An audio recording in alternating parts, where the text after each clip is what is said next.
L'objectif, ça va être maintenant d'ajouter un linter dans notre environnement de développement pour avoir un feedback continu sur la qualité du code qu'on écrit. Donc pour pouvoir faire ça, on va reprendre notre projet Node.js et puis on va installer un des linters qui s'appelle ESLint. On va le configurer en lui disant quel ensemble de règles on veut utiliser, on veut appliquer. Et puis on va ensuite voir comment Visual Studio, grâce à une extension, permet de récupérer les alertes qui sont levées par ESLint. Donc si on va faire un tour sur le site web de ESLint, ça vaut la peine de dire que ce n'est pas le seul outil qui existe. Il y a un autre outil qui s'appelle JSLint, un autre outil qui s'appelle JSInt, mais ESLint est aujourd'hui le linter qui est le plus populaire dans l'écosystème. Et puis ce qui est intéressant, c'est qu'il a une architecture qui est pluggable. Donc c'est un outil qui est extensible et il y a pas mal de gens dans la communauté qui contribuent. Donc ça va nous fournir la mécanique de base et puis ensuite on va choisir un, euh, un style de code. On va utiliser le SCOD qui a été publié par Airbnb.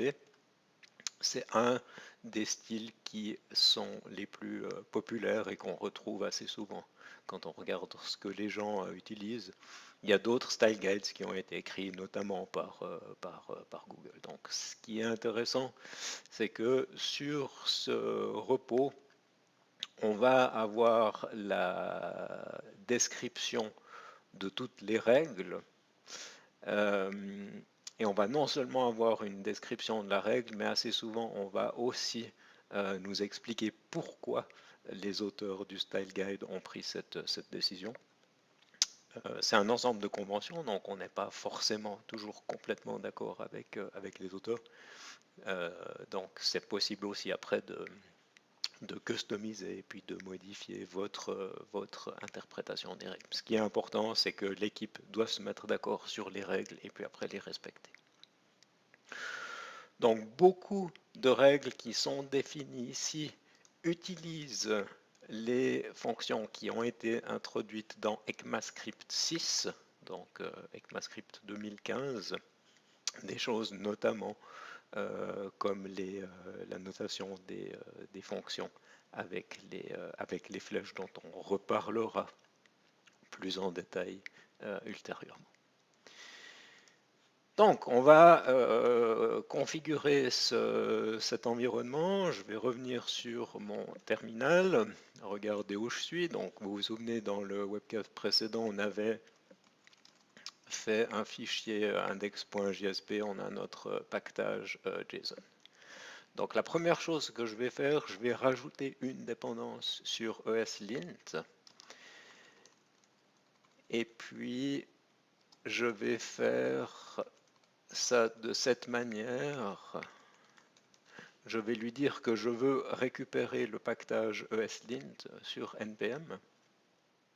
Et puis je vais le rajouter comme une dépendance, mais c'est une dépendance dont j'ai besoin au moment du développement, pas au moment où je mets mon code en production. Si vous regardez la documentation, vous allez voir que c'est aussi possible d'utiliser ESLint globalement avec le flag -g. C'est pas forcément recommandé parce que très souvent, pour des projets différents, on va vouloir utiliser des configurations différentes, des plugins différents. Donc, ça a des avantages de l'installer localement. Donc, on va le retrouver dans le dossier Node Modules de notre projet. Donc, je vais pauser pendant qu'il télécharge. Voilà, NPM a installé 141 pactages. Vous voyez qu'il a ce dossier maintenant Node Modules.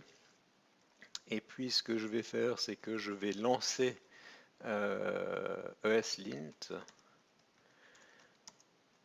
Il y a un dossier bin Et puis il y a ce script ESLint qui est donc le script qui va vérifier la syntaxe et les règles euh, de, de code. Et puis je vais lui dire quel fichier je veux analyser. Donc c'est mon fichier index.js. Et puis on va avoir un message d'erreur puisqu'on n'a pas encore configuré ESLint. Ce qu'on va devoir faire maintenant, c'est lui dire quelles sont les règles qu'on veut utiliser. Puis lui va faire un fichier de configuration qui va après être repris par Visual Studio Code. Donc on va relancer ESLint. On va lui passer le flag init.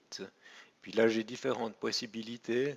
Soit il va me poser des questions, et puis après ce wizard il va avoir défini un ensemble de règles, ou alors je peux utiliser un des style guides qui sont les plus connus, et puis il pourrait aussi regarder mes fichiers, me proposer des alternatives par rapport à mes fichiers. Donc là je vais utiliser un style guide, et puis ce qu'on a vu c'est qu'on allait utiliser le style guide de Airbnb. Est-ce que j'utilise React? Non, pas pour le moment. Je vais stocker ma configuration en JavaScript. Et puis vous voyez que maintenant il est en train d'installer d'autres modules NPM, notamment celui-ci. Bien, c'est celui qui va contenir toutes les règles qui sont définies dans le style guide de Airbnb. Ce qui est important, c'est un peu un piège. Tout ce setup ici, je le fais avant de lancer Visual Studio Code. Si on fait des changements dans la configuration de ESLint, on est obligé de redémarrer Visual Studio Code pour qu'il les prenne en compte.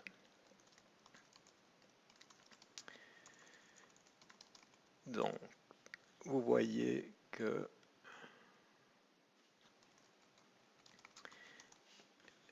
il a ici créé ce fichier eslint.rc.js que je peux regarder.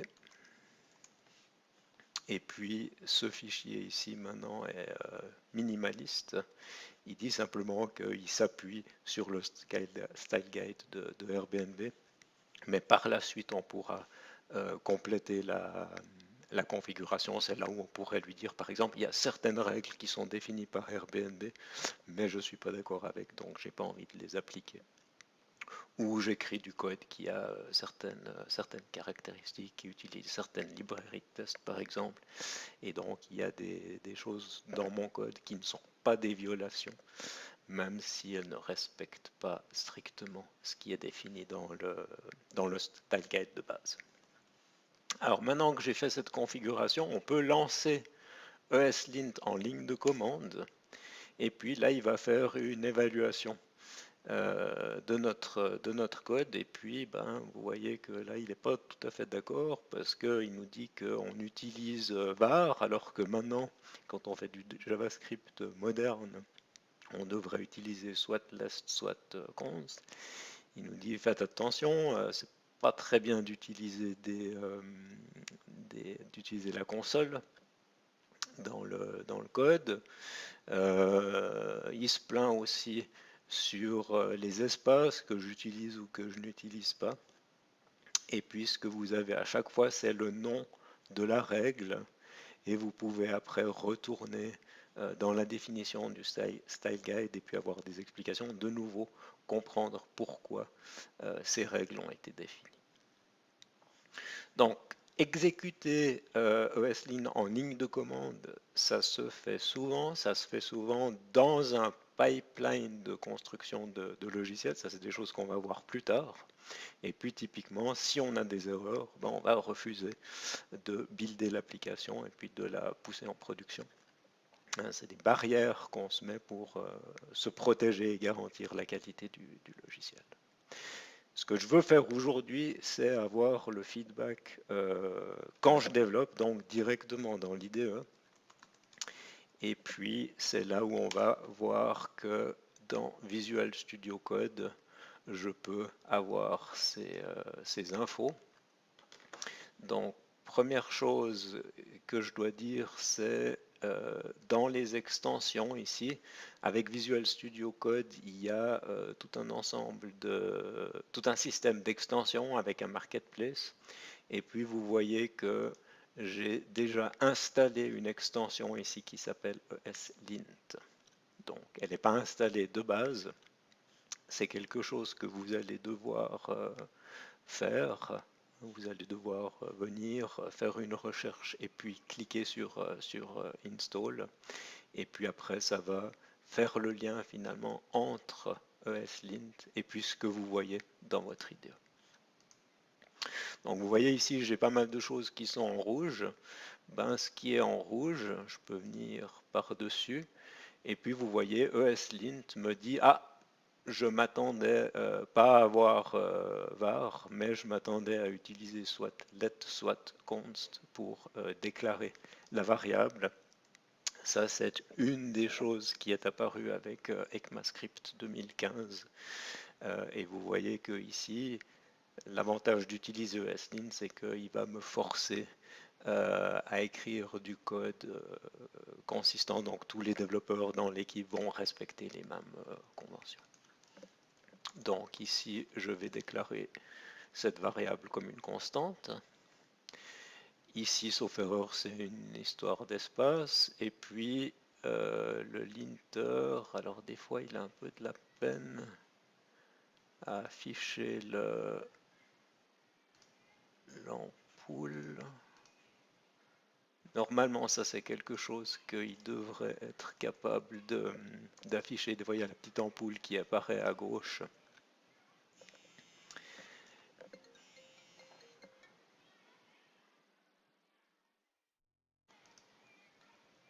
Voilà. Alors ici, qu'est-ce que...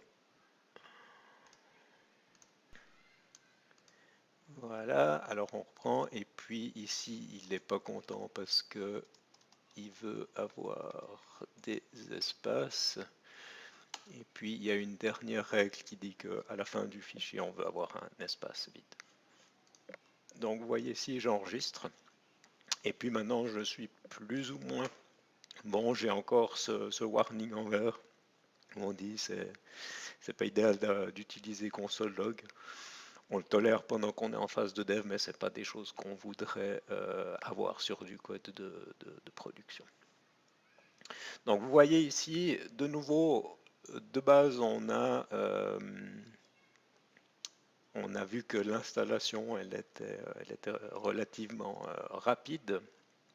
C'est vraiment quelque chose qui va faire une différence quand vous allez coder. Non seulement vous allez avoir du code qui est plus consistant d'un développeur à l'autre, qui va être plus propre. Vous allez éviter de faire des erreurs, vous allez avoir un style qui va être cohérent, mais vous allez éviter beaucoup de soucis, vous allez gagner beaucoup de temps. Il y a toutes sortes d'erreurs qui pourraient par exemple être détectées par un compilateur, qui vont être détectées par le linter.